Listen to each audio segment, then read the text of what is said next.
Al nombre de Cristo. Este pasaje bíblico, este salmo, se da de un evento, de una historia del pueblo hebreo alrededor de 750 años antes de Cristo. Después del reinado de Salomón, ustedes saben que se divide el reino en dos, y la parte del norte, las 10 tribus del norte, se constituyen en una nación independiente por allá y son llevadas cautivas. Pero a pesar de ser llevadas cautivas como castigo divino, ellos siguen en la idolatría. Y después de 250 años más, ellos como quiera continuaron en la idolatría y jamás se volvió a hablar de ellos.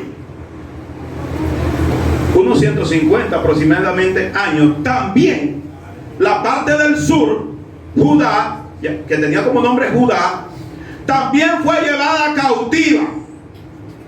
Pero estos, a diferencia de los del norte, frente al castigo de Dios, permitieron que, al llamarle Dios la atención, reflexionaron. Y ustedes recuerdan la historia de Nehemías, cuando vuelven, la reconstrucción de los muros, los lamentos de Jeremías y toda esa historia que no vamos a profundizar en ella, pero es el tiempo en que es revelado este salmo, ese tiempo. Y entonces aquí se habla de una nación, un pueblo que está en un lugar difícil. Pero a pesar de estar en un lugar difícil, en un tiempo de dificultad, ellos, y note que es palabra de Dios, porque toda palabra que está escrita es inspirada, ellos se acercan al Señor y reciben la claridad, la revelación de que Jehová le va a hacer volver, y que aunque su historia es difícil en ese momento, no será para siempre. Bendito el Señor para siempre. Por eso dice el salmista que cuando Jehová hiciere volver de la cautividad a Sión, y Sión es precisamente la capital o la nación, bendito el Señor, cuando Jehová hiciere volver de la cautividad a Sión, seremos como los que sueñan. Amén. Y entonces nuestra boca, dice él, se llenará de risa y la lengua se llenará de alabanza.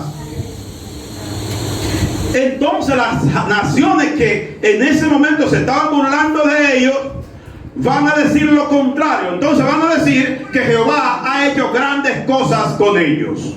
Gloria a Dios. Este salmo es hermoso. Es bello, es bello. El Negev, por ejemplo, que era la parte más desértica, la parte donde había una mayor dificultad, una mayor miseria. Sin embargo, cuando llovía, se convertía en un jardín. Y él toma esa figura para decir que eso mismo le iba a suceder a ellos cuando Jehová lo visitara, cuando ellos fueran libertados. Yo quiero enfocarme en cómo se logra todo esto, porque el salmo es muy hermoso y parece un poema.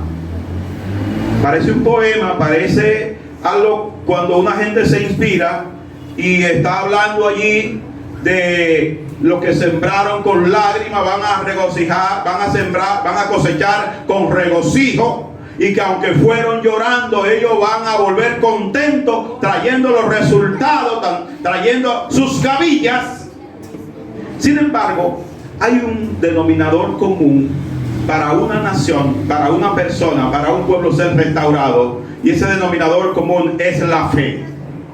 Y a pesar de que este salmo se escribe en tiempos de la ley, siempre la fe ha sido la razón por la que una nación ha sido restaurada por Dios, sin importar el tiempo en que sea. Bendito el Señor para siempre.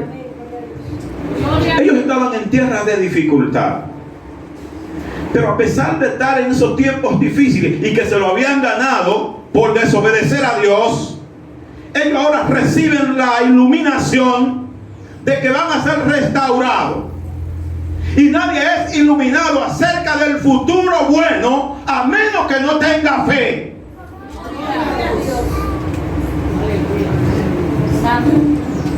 Le aclaro lo del asunto de la fe, porque hay mucha confusión muchas veces cuando hablamos de fe. Hay una fe que es la que Dios pone en nosotros para que nosotros vayamos a Cristo. Esa es la fe para salvación.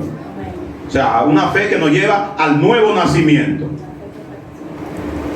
Esa fe es común para todo el mundo. Todos los hombres pueden alcanzar esa fe, porque Dios en este momento está tratando con los que no son convertidos, para que puedan venir a Jesucristo, para que puedan tener ese tipo de fe que le hace posible llegar al Salvador y alcanzar al tener un nuevo nacimiento. Y esa es la fe salvadora. Pero hay otra fe también, que es la fe de lo que ya nacimos de nuevo. Es una fe que no lo tienen los que no se han convertido. Una fe que solo la poseen los que ya nacimos de nuevo. Y entonces esa fe nos ayuda a nosotros a desarrollar carácter de cristiano. Esa fe es el fruto, es como fruto, la fe como fruto del Espíritu. Y que es producida solamente cuando una persona ya tiene el Espíritu. Y esa fe nos lleva a crecer. Esa fe es sometida a prueba, pero nos ayuda a crecer, nos ayuda a desarrollarnos. Porque la fe es que el que tiene fe, el cristiano que tiene fe, tiene que crecer en algo. Nos ayuda a desarrollar una identidad como creyente. El cristiano que no da fruto, usted lo va a ver aunque pertenezca a la congregación, pero va a notar que sus prioridades no son tan significativas. Es aquel que está en la iglesia pero está huyendo del infierno, porque ya descubrió que el infierno es real, y entonces está tratando de escapar de él. Pero las contribuciones que hace en el reino no son significativas. Jesús dijo en una ocasión: por sus frutos, hablando a los creyentes, ustedes lo van a conocer. Porque hay gente que, aunque es parte de la iglesia, no asimila una identidad real. Y por consiguiente no le importa que el vecino de al lado se pierda. Él es cristiano y punto.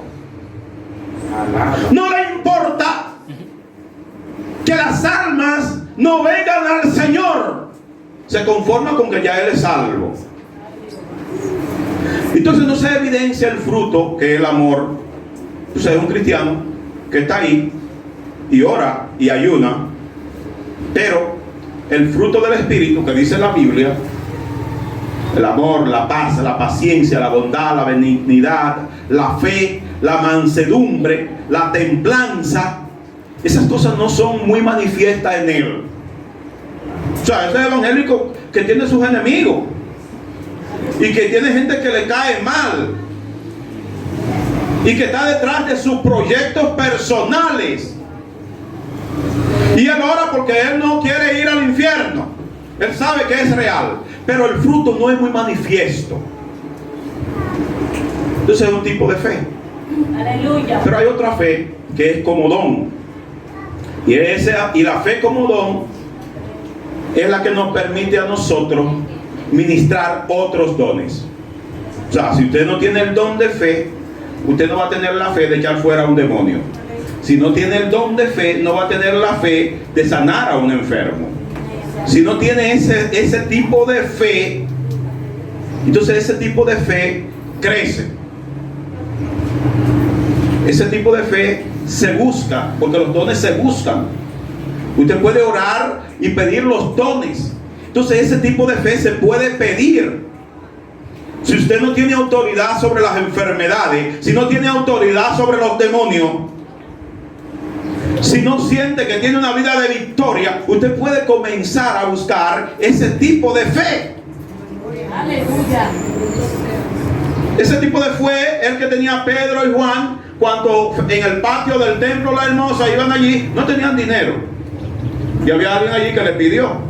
Y dice, bueno, nosotros no tenemos oro ni plata, pero lo que tenemos, eso te vamos a dar. Aleluya. Y con toda certeza ellos dicen, en el nombre de Jesús. Y como ellos pueden decirles que ande con toda seguridad. Usted sabe si tiene el don de fe. O sea, usted está confiado a la hora de orar por un enfermo de que se va a sanar. O a la hora de orar por una persona que está poseída por demonios de que va a ser libre. Ese don se puede buscar, se puede alcanzar. Amén. La historia de hoy nos plantea una situación que era aparentemente catastrófica para la nación. Sin embargo, ellos pudieron levantarse en medio de los tiempos y creer en Dios y declarar que su futuro era prodigioso. Declarar que aunque habían sembrado con lágrimas, que aunque habían tenido que llorar, que aunque habían atravesado tiempos de dificultad, vendrían tiempos mejores. Vendrían tiempos donde no solo ellos iban a celebrar entre sí, sino que las naciones que les rodeaban, las familias que te rodean, van a tener que decir de ti, grande cosa ha hecho Jehová con este, grande cosa ha hecho Jehová con esa familia, grande cosa ha hecho Dios con esa iglesia que estaba ahí en la esquina. Aleluya, Dios.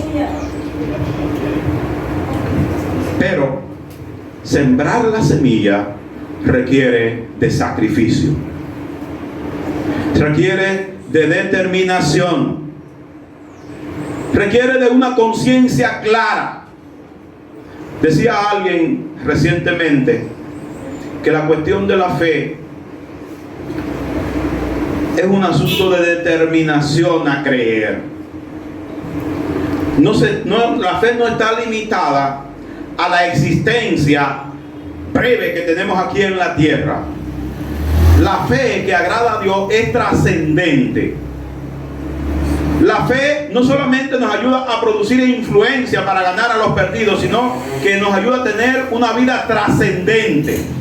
El que tiene fe tiene una vida que trasciende. Si usted dice que tiene fe, yo debo ver algo que usted hace. O sea, la fe no es una filosofía, no es un sentimiento mental, no es un idealismo. La fe, todo el que tiene fe, acciona en fe. O sea, la fe no es obra. Sin embargo, el que tiene fe, acciona porque tiene fe.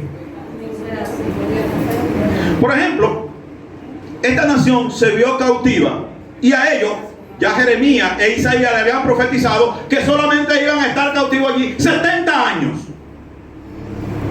Pero se dio un caso que se cumplieron los 70 años y ellos seguían cautivos.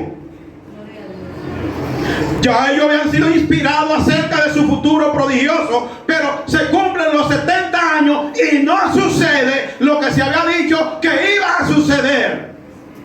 ¿Y sabe qué? Se levanta alguien y habla con Dios. Daniel dice: Señor, tú dijiste que nosotros íbamos a estar aquí 70 años y ya se cumplieron. ¿Qué ha pasado que todavía seguimos en esa condición? Y mientras él oraba, dice la Biblia en Daniel que Jehová le envía un ángel, a un arcángel, y cuando visita este arcángel a Daniel, le dice: Daniel, tú eres muy amado.